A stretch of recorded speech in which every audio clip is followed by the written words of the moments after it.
Hello everyone, today we're just gonna follow up on the short I just posted. So, here we're just gonna charge the batteries, this time a bit longer, no pressure to keep it short. And we're also gonna measure the voltage and current. So first, these cells' voltage will drift off quite a bit. Cell 1 is at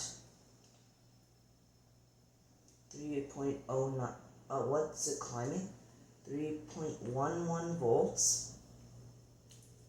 Cell 2, 3.32, that's the highest. This one is the most charged. 3.31, this one's also pretty charged. This might have been in parallel with it. 3.1 volts, that's probably going to be paired with this one. Now cell 4, or well, either 4 or 5, it's 3.25. What about cell 6? 3.23.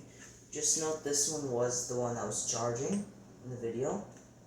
So let me just pair the cells again like they were. And now we're just going to start charging them. First, let's see how many volts we're actually getting on our output. Oh, very close. Excellent. We have 3.98 here, it's 3.96 actually. Excellent. Okay, now the 10 amps short circuit current. First, how many amps can the power supply deliver?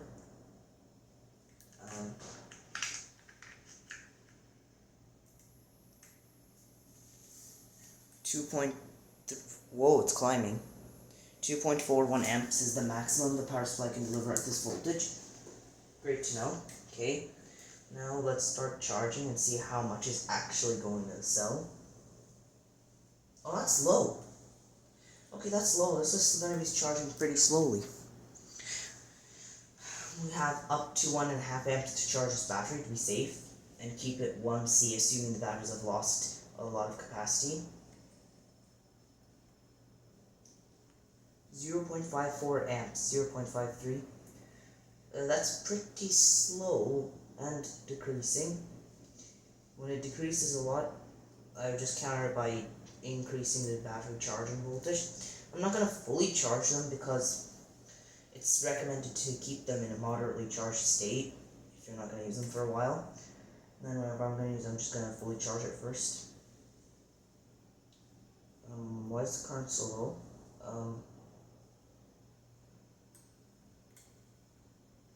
Current is very fluctuating. I think we don't have an excellent connection.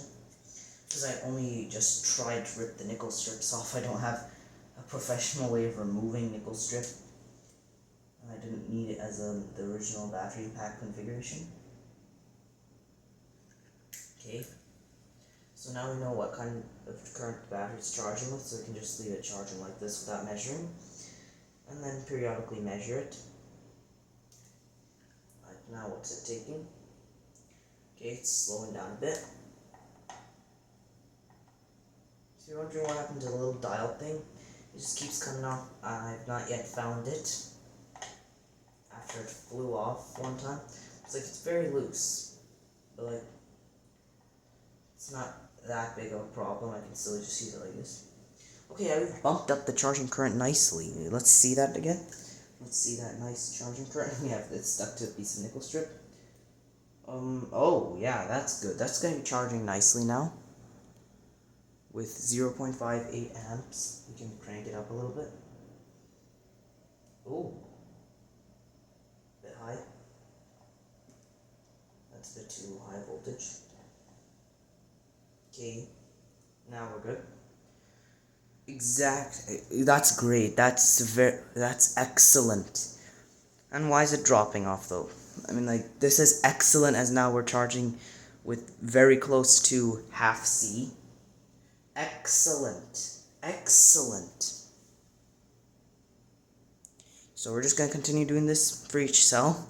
Of course, I'm not going to present all that. That's going to take hours. Because these things... Oop, what?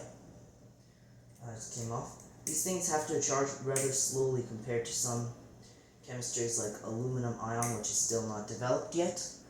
They're working on it. Like, they have prototype only, but they're not actually for sale. Those can charge way faster, they say. But, like, we don't have that yet, so no way to test it. We just have to see their sources. And the current is slowly dropping off. Means the battery has started charging successfully. I wonder what's the voltage across the battery without the charging and then after we've charged it. Okay, 20 volts mode. Our incoming power is actually 4.18 volts. And we check the battery, it's 3.36. But now let's see what it climbs to when we're charging. Oh, the voltage climbs to 3.49 volts. Okay, so we're charging. Not relatively the fastest, but that's what we want. So, I hope you enjoyed.